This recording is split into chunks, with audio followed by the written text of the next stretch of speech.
Yo, I ain't here for the money, I ain't here for the fame.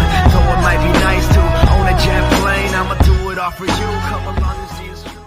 Hey বন্ধুসকল, welcome to my channel.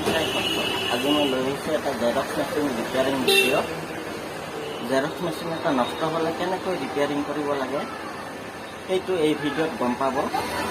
আপুনি চাই থাকক ভিডিঅ'টো মাজতে এৰি থৈ নাযাব। সম্পূৰ্ণ ভিডিঅ'টো চালেহে গম পাব কেনেকৈ কি কৰে। মানুহ এটা আহি আছে ৰিপেয়াৰ কৰাৰ বাবে। মানুহটো আহি গৈছে বস্তু লৈ। ইখান বৰ্ডখানক কি বুলি কয়? এইটো SBT বৰ্ড বুলি কয়।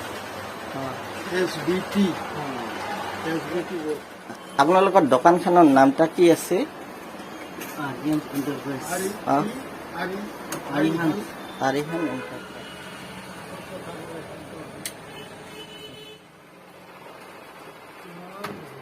এইটো চাই লওক জেৰক্স মেচিন এটা ভিতৰ ভাগটো কেনেকুৱা দেখি।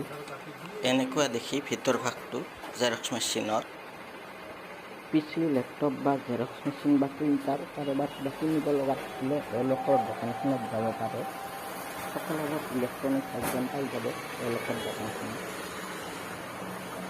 এইটো কিন্তু কোনো স্পনচাৰ ভিডিঅ' নহয়, মই এনে অলপ কৈ দিলোঁ আৰু দোকানখনৰ বিষয়ে। মইতো মেচিনটো ড্ৰাম ইউনিট যোৱা বুলি ভাবিছিলোঁ, কিন্তু ড্ৰাম ইউনিট যোৱা নাই, বেলেগ কিবাহে প্ৰব্লেম হৈছিল।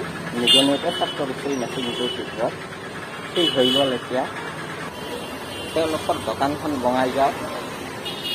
আজিৰ ভিডিঅ'টো যদি ভাল লাগিছে লাইক কৰক, শ্বেয়াৰ কৰক, ছাবস্ক্ৰাইব কৰক। আজিৰ ভিডিঅ'টো ইমানতে সমাপ্ত কৰিলোঁ। ধন্যবাদ।